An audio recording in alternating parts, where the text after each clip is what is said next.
যে হকলরিয়াম নিয়ে আসে না, সেগুলো আজকে আপনাদের দেখাবো।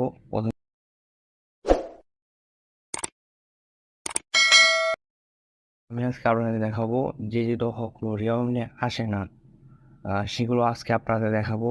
প্রথমে আছে হাতে নগদ, এরপর আছে ব্যাংক জমা, এরপর আছে জমার উদ্বৃত্ত, এরপর আছে নগদ জমার উদ্বৃত্ত, এরপর আছে নগদ তহবিল, এরপর আসবে প্রারম্ভিক হাতে নগদ, এরপর প্রারম্ভিক ব্যাংক জমা, এরপর আসবে প্রারম্ভিক ব্যাংক জমার উদ্বৃত্ত, এরপর আসবে প্রারম্ভিক নগদ জমার উদ্বৃত্ত, এরপর আসবে সমাপনী মজুত পণ্য, এরপর আসবে মজুত পণ্য 31/12/17, মানে বছরের শেষেটা আসবে না। তো আজকে ভিডিওটা এই পর্যন্ত। যদি ভালো লাগে থাকে তাহলে অবশ্যই লাইক